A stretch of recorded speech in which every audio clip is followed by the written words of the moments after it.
The Alien Judgment. The Galactic Council was gathered in a hall of shining crystal towers that floated above the surface of their capital world.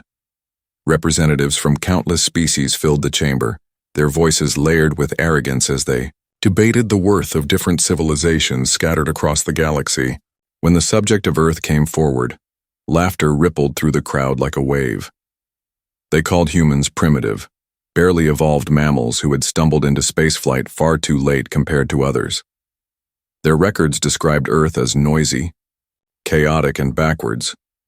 Some alien delegates even joked that humans should be kept as curiosities, creatures amusing enough to observe, but never to be taken seriously. The Eldarin, one of the oldest races of the Council, spoke with disdain. They declared that humanity's science was no more advanced than a child's toy, their medicine little more than superstition, their history filled with endless wars and mistakes. The Council nodded and sneered, enjoying the belittlement of a world too small and too weak to defend itself against such ridicule. Even when a few voices suggested that humans might hold some unique strengths, the chamber dismissed them as sentimental nonsense. In the eyes of the galaxy's rulers, Earth was irrelevant. Yet behind the mockery, the galaxy trembled with fear. A plague had begun spreading among the stars, silent and merciless. It appeared first in the colonies of the Vorthok, spreading quickly through their massive trade networks. Entire cities collapsed in weeks, hospitals overrun, and medics powerless to contain the sickness. Then it leapt to the Zalari, whose advanced genetic engineering was famed across the galaxy, yet even they could not slow it. Panic grew as system after system reported rising death counts. The Council, so proud of their wisdom, found themselves helpless. They had sent their brightest minds to study the plague, but centuries of layered knowledge and complex theories only brought confusion. The more advanced their attempts became, the less progress they made. When desperation turned into chaos, someone suggested searching beyond the Council's inner circle. Some whispered about primitive worlds, desperate for any chance of discovery. At first the idea was laughed at, but as the plague spread toward the Council's own borders, fear silenced the arrogance. Envoys were dispatched across the spiral arms to beg for aid, even from those once mocked. One such envoy was reluctantly sent toward a small blue world known as Earth. On the long journey there, the alien envoys spoke among themselves with disbelief. Why waste time on humans, they asked, when their science was so far beneath galactic standards? The captain of the envoy ship reminded them that they had no choice, that every path must be tried, no matter how humiliating. Still, their tone dripped with scorn. They imagined Earth scientists fumbling with primitive microscopes, offering herbal cures and tribal remedies, while the great species of the galaxy perished. As their vessel descended into Earth's orbit, the alien representatives were shocked to see a world alive with color and energy. Vast cities glittered at night like stars upon the surface, while networks of satellites and stations encircled the planet. The humans greeted them not with fear but with curiosity, opening their laboratories and inviting the envoys to share their burden. For a brief moment, the aliens hesitated, uncertain of what they saw. Could this so-called primitive world, truly, offer anything of value? Back in the Council chamber, word of the envoy's mission spread. Delegates scoffed and dismissed the idea that Earth could succeed where the greatest empires had failed. They mocked the desperation that had driven them to beg for human help. Still, deep inside, a seed of doubt took root. The plague showed no mercy. Every day without a cure brought thousands more deaths. And now, the fate of empires rested in the hands of a species they had ridiculed for generations. The humans, however, listened quietly. They heard the aliens describe the symptoms, the rapid spread, the collapse of their medicines and defenses. Human scientists leaned over their instruments, exchanging quick notes and whispers, their minds already racing. They recognized patterns, hints of familiar structures. To them, the plague was terrifying, but it was not unknowable. Somewhere in their long history, humanity had faced something similar, and they had survived. The aliens did not yet understand, but a storm was already building on Earth, one that would change the galaxy forever. The plea for help. The alien envoys who had descended to Earth carried with them the weight of pride and fear. Their ship landed, with an air of superiority, its design sleek and ancient compared to the rougher lines of human spacecraft. The moment they stepped onto human soil, they looked around with disdain, muttering about the simplicity of the buildings and the crudeness of the machines that hummed in the background. They expected to see frightened natives bowing before them, but instead they were greeted by calm scientists and doctors who extended hands in welcome and guided them politely into laboratories prepared for the meeting. The lead envoy, a tall figure with silver skin and a voice that carried like cold steel, began his speech with arrogance. He reminded the humans that the galaxy was ancient and vast, and that Earth was but a small dot barely worthy of notice.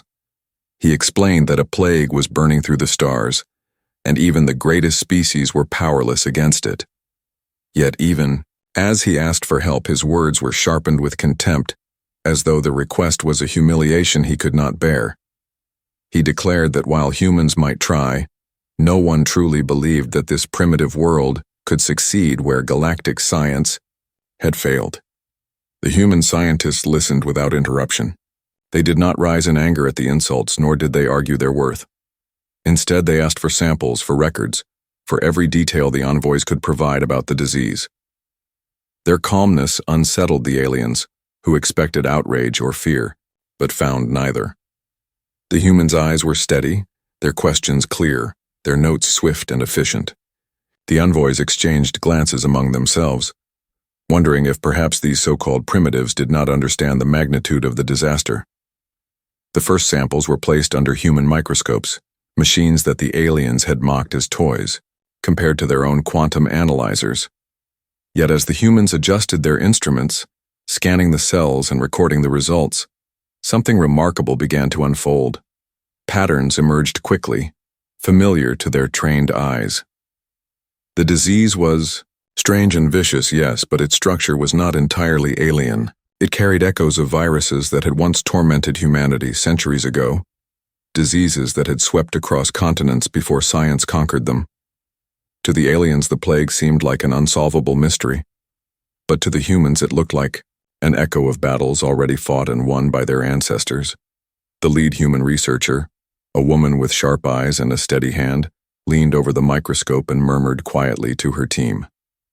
They began pulling out archives, old data from Earth's medical history, digital records that stretched back hundreds of years. While the aliens had drowned themselves in theories and complex genetic models, the humans searched through practical knowledge built from centuries of survival against countless threats. Their world had been a crucible of disease, famine, and war, and it had shaped their science into something fierce and relentless. The aliens grew restless. They accused the humans of wasting time with outdated data and crude tools. They insisted that only advanced quantum modeling could unravel such a plague. The humans did not argue. They simply worked, comparing, testing, and sharing results in quick bursts of communication. Hours passed and the envoys watched with growing unease. It seemed impossible that in a single night, the humans had mapped what their own scientists had struggled to understand for months. When the lead researcher turned back to the aliens, her expression was calm but firm. She explained that the disease was not truly new, that it was a mutation of something humanity had once faced long ago, something they had learned to defeat with methods simple in principle but effective in practice. The aliens reacted with disbelief. They refused to accept that a solution could come from such basic observations. They demanded proof, insisting that any cure must require technologies beyond the grasp of Earth. The humans prepared cultures, began experiments, and ran tests at a pace that astonished even themselves. Their laboratories filled with the soft hum of machines, the steady rhythm of human voices calling out results, the sound of pens scratching across pages. They treated the problem not as an impossible mystery, but as a challenge that demanded patience and focus. And as the night turned into dawn, they drew closer to an answer that could change everything. The alien envoys, weary and shaken, began to realize that their arrogance was crumbling. They had come expecting to mock and to scoff, but instead they found themselves watching in silence as a species they had called primitive unraveled the secrets of a plague that threatened the galaxy. And though they would not admit it aloud, fear crept into their hearts. If humans could do this in a single day, what else might they be capable of? The human solution. The dawn broke over Earth as the laboratories glowed with steady light and human researchers worked without pause. The alien envoys sat stiffly in observation, their arrogance fighting against a rising unease. They had expected clumsy fumbling, but instead they saw coordination and precision that rivaled even their own medical teams. The humans moved with determination born not of pride but of necessity, for their history was carved by constant struggle against hostile forces of nature. Where other species had evolved in relative stability, humanity had been forged in chaos, and their science reflected that truth. The lead researcher stood before her team and outlined the results of the night's work. The plague was indeed powerful, but not incomprehensible. Its viral structure bore similarities to pathogens that once ravaged Earth's population centuries ago, diseases that had forced humanity into desperate battles for survival until vaccines and treatments had finally broken their hold. The alien delegates could hardly believe what they heard. To them, the plague was a great cosmic terror, yet to these so-called primitives it was a familiar enemy wearing a new mask. Without hesitation, the humans began developing a countermeasure. They did not rely on towering machines of incomprehensible design but on logic, discipline, and an unbroken chain of knowledge passed down through generations. They mixed cultures, tested antibodies, and simulated immune responses with technology that the aliens dismissed as outdated. Yet the results came swiftly. Data streamed onto screens, results compared, formulas refined.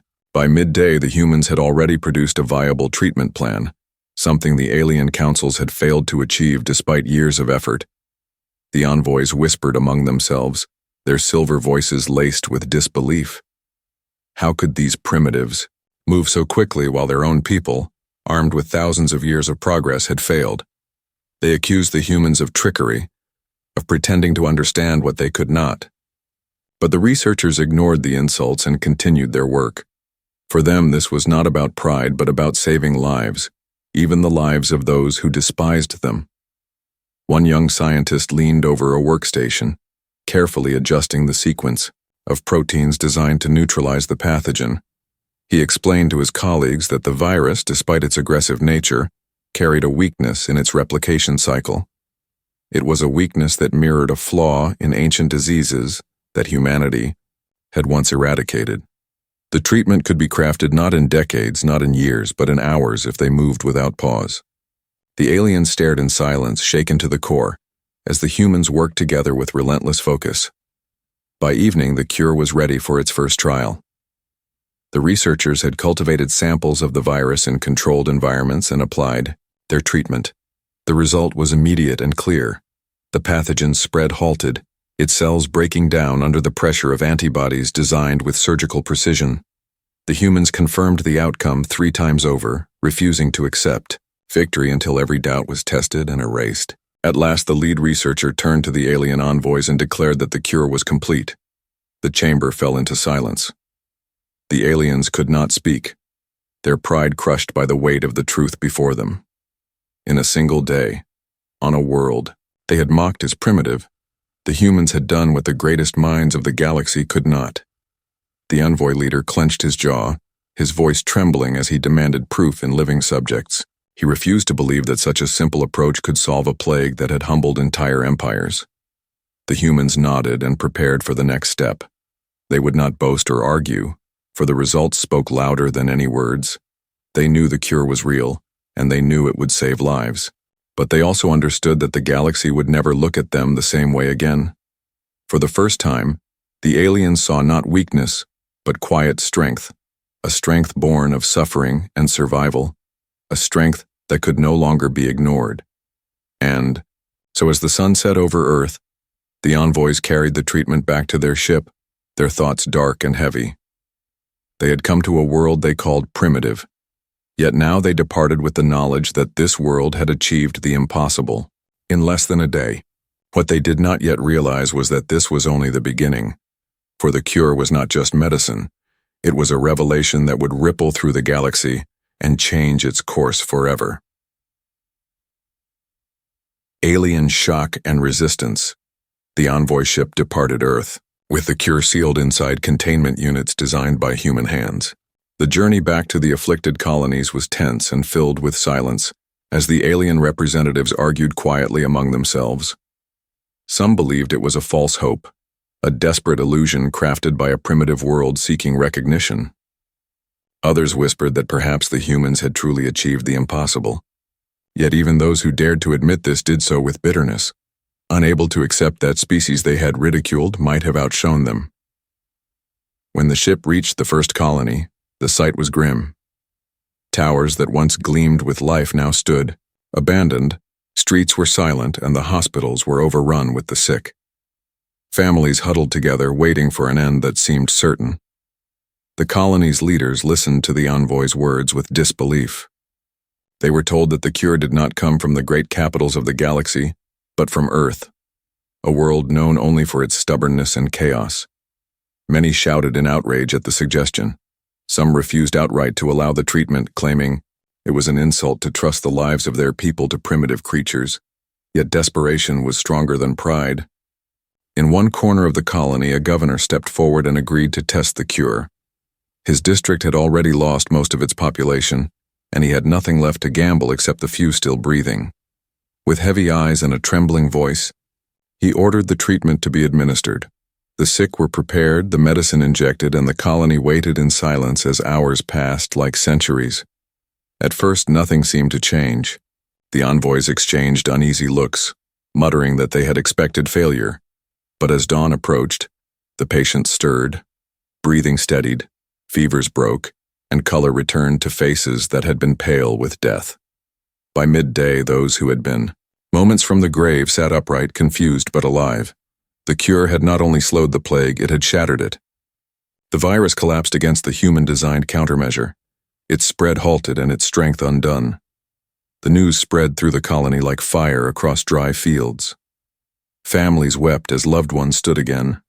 Doctors embraced each other with disbelief, and the governor fell to his knees as relief washed over him. But in the council chambers, the envoys trembled.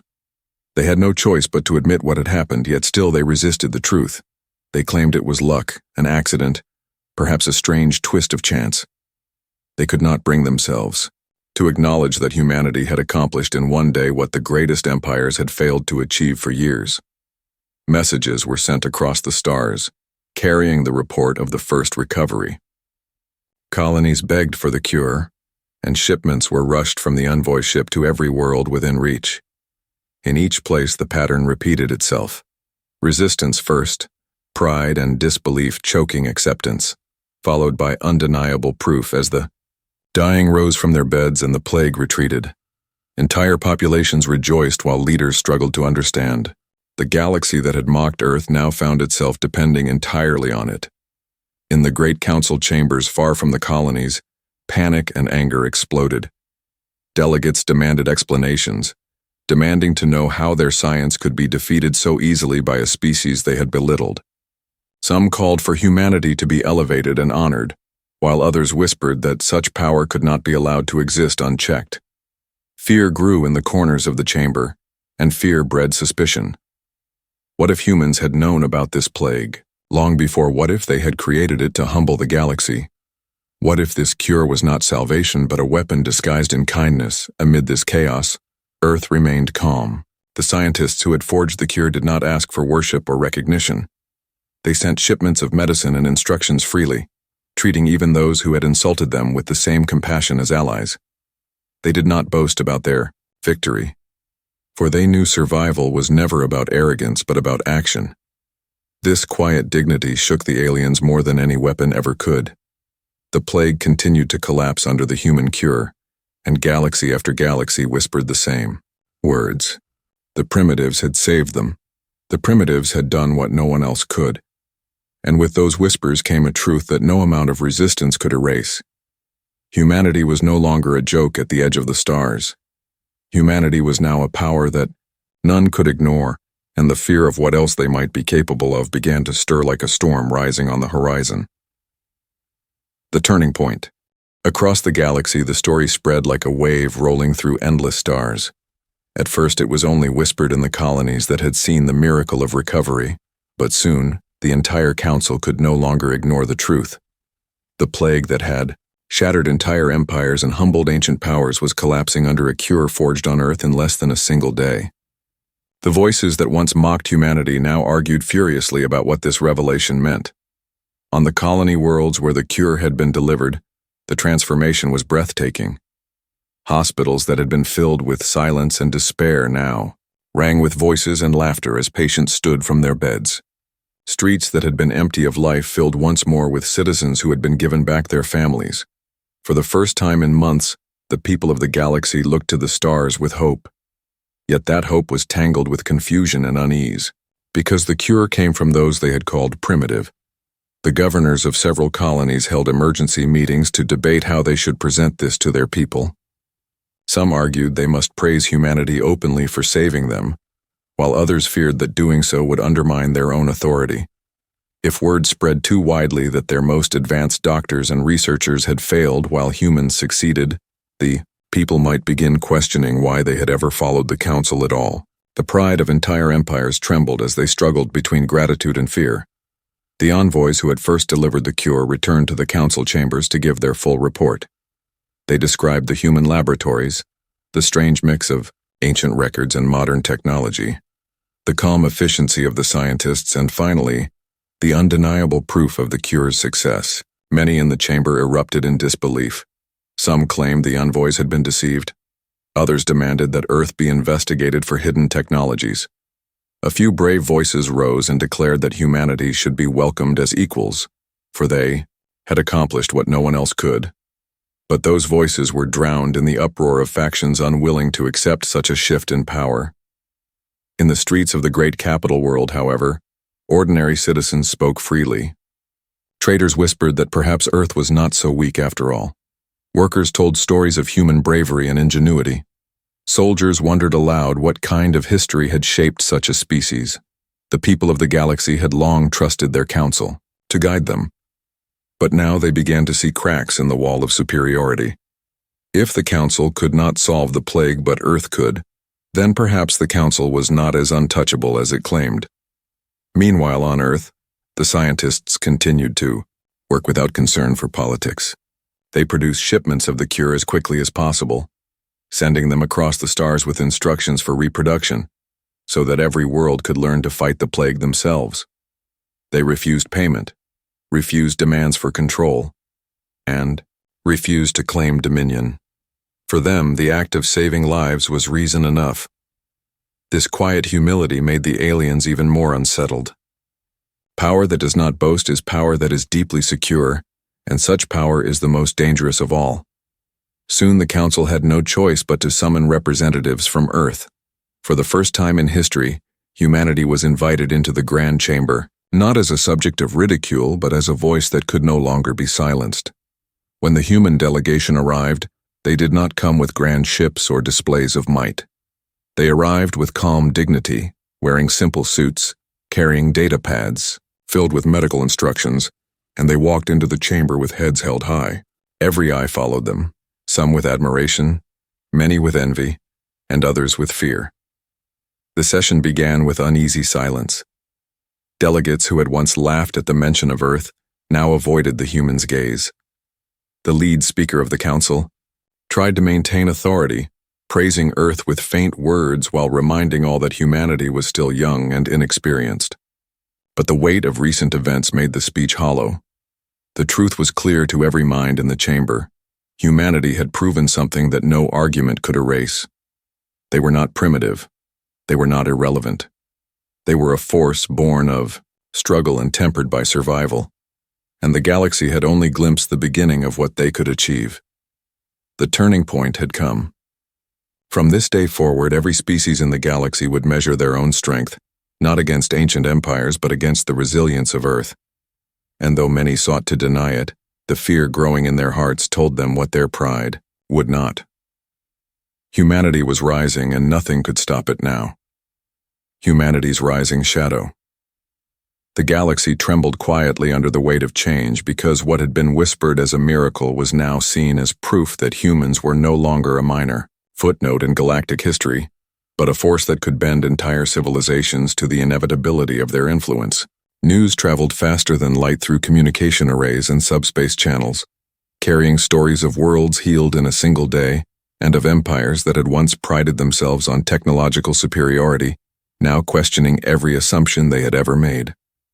Every council member, every ambassador, every ruler felt the subtle but undeniable shift in balance, and even those who had tried to dismiss humanity could not escape the growing truth that the species they had called primitive was rewriting the rules of the galaxy.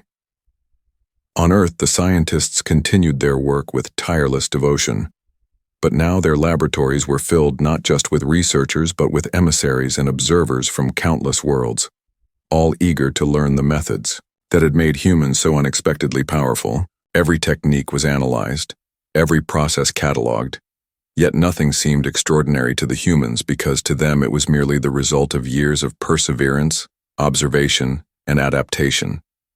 The aliens watched in awe as humans solved problems with calm determination and insight that no council decree or protocol had ever achieved. Even the most arrogant species found themselves humbled by the simplicity and elegance of human ingenuity, because it was not just their knowledge that impressed but their understanding of life itself, the unspoken ability to see beyond the calculations and embrace the unpredictability of existence with confidence. Meanwhile, the council struggled to maintain its authority, but each attempt to reassert control was met with quiet resistance from its own members. Colonies that had once relied on council mandates began to assert independence, claiming they would follow only those who had the wisdom and skill to truly lead, and in many of those voices the name of Earth was whispered with respect and hope. Trade routes that had been tightly regulated now opened to human ships, offering passage and protection that had once been reserved for the oldest empires, and merchants found that carrying Earth-made supplies brought more profit than carrying the latest council-sanctioned technology. The economy of the galaxy began to shift, and with it came influence, prestige, and the subtle reshaping of alliances that no one could have predicted. The humans themselves were careful not to exploit the fear or admiration they had inspired. They offered guidance and assistance without arrogance, sharing their cures freely and allowing the galaxy to rebuild itself with dignity and tact. Every act of generosity was noted, every gesture remembered, and yet some of the older empires found that they could not simply accept it without question. Pride demanded suspicion, and suspicion grew into plans, meetings, and secret debates about how to contain a species that had now demonstrated the power to challenge the very foundations of galactic order. But the humans were always one step ahead, not because they sought dominion, but because they understood that real strength lay not in domination, but in adaptation, resilience, and the willingness to confront the impossible. In the council chambers, the tension was almost palpable as humans began to speak on matters far beyond medicine. They addressed logistics, trade, planetary recovery, and interstellar diplomacy with clarity that left the delegates scrambling to respond. Attempts to assert superiority only revealed the gaps in the council's understanding of the universe, and those gaps grew ever more apparent with every passing day. Some delegates tried to dismiss it as luck or coincidence, but the records were clear and irrefutable.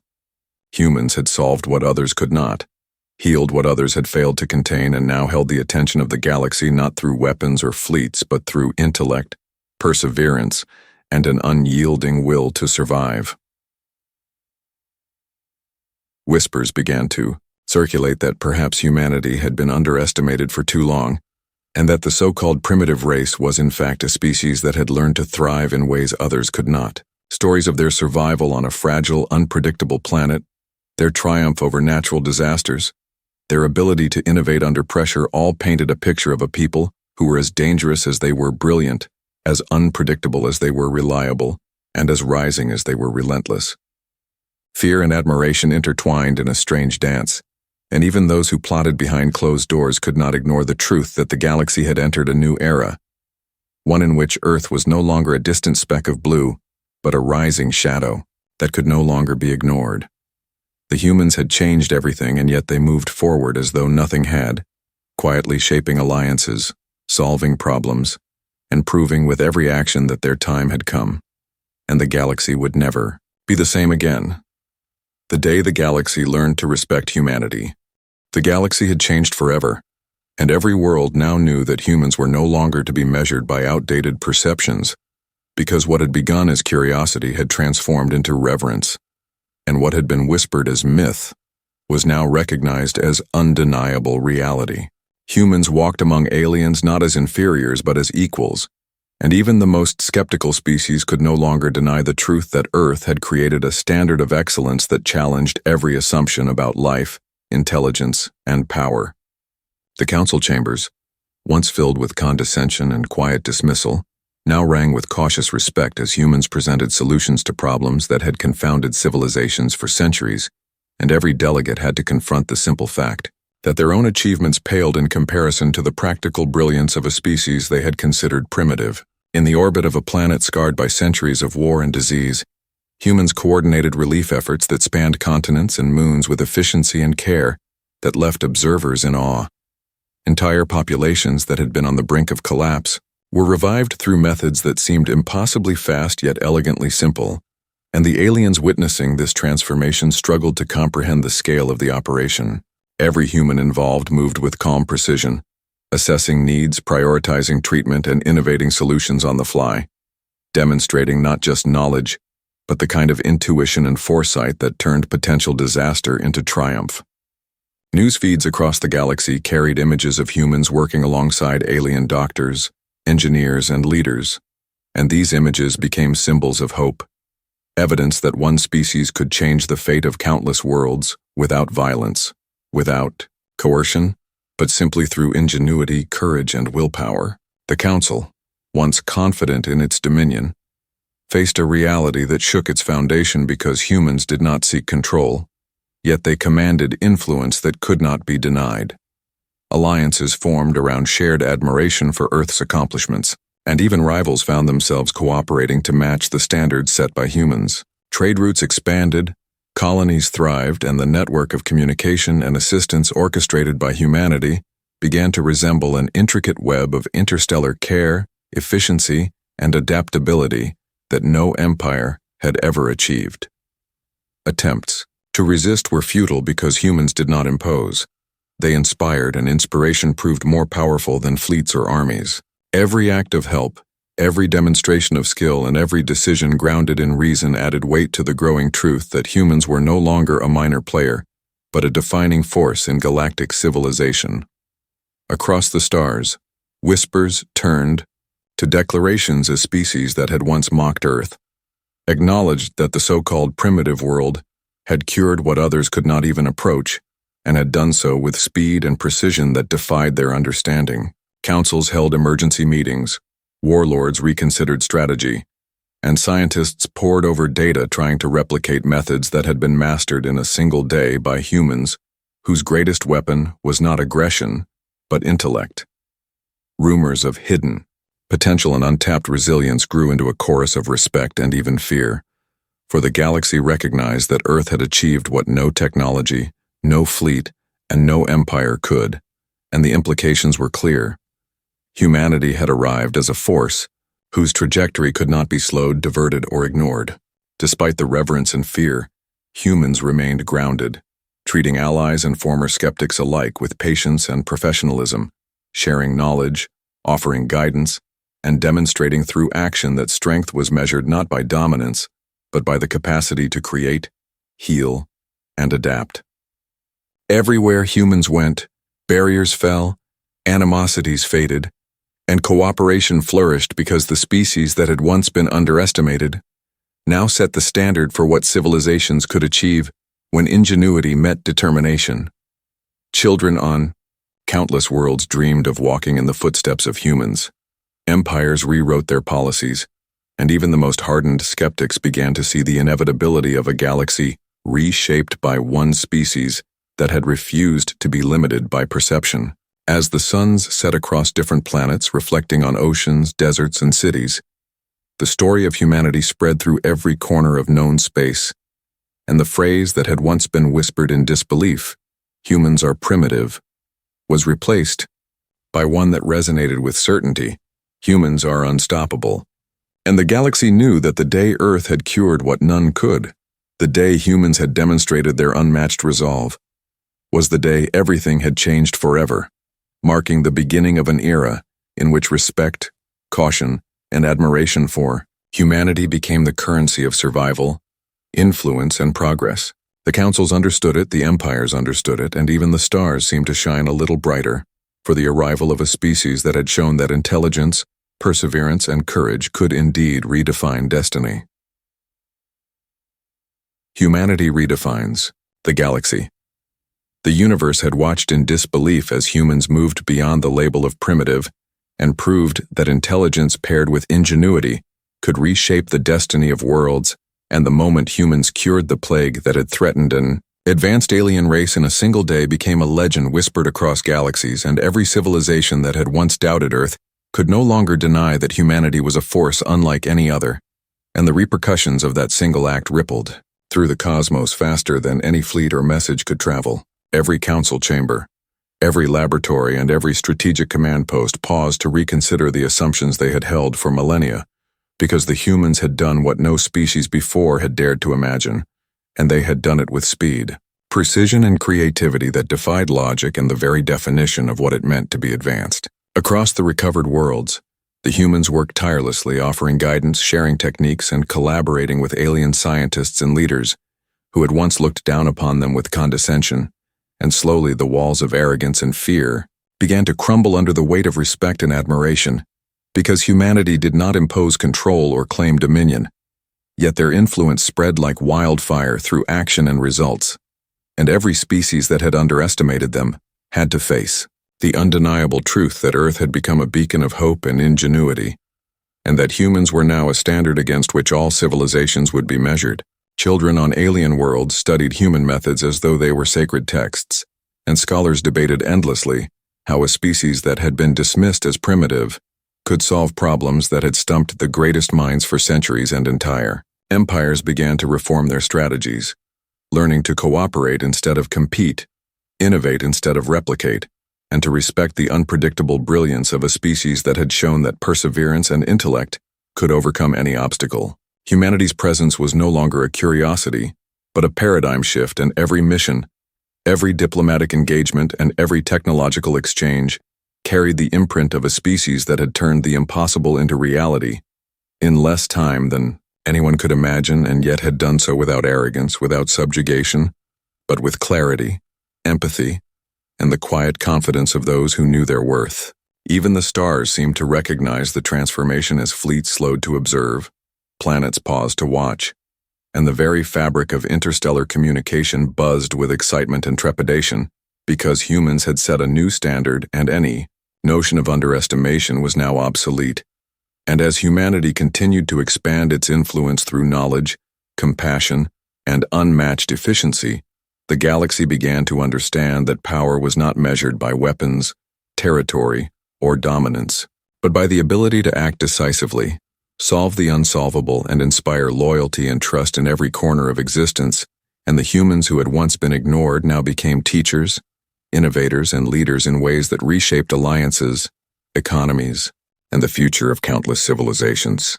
Legends would be written, songs would be composed, and stories would be told for generations about the day Earth showed the universe that humans were unstoppable, and every record of doubt and disbelief would be replaced with admiration, respect, and awe, and those who had laughed at the idea of humans being more than primitive now bowed to the truth that one species could indeed alter the fate of the galaxy in a single day, and that intelligence, courage, and determination were the greatest weapons any civilization could wield. And as humans continued to walk among the stars, solving problems, curing plagues, and inspiring hope, the galaxy embraced a new era where the name Earth was synonymous with ingenuity, resilience, and the indomitable spirit of humanity.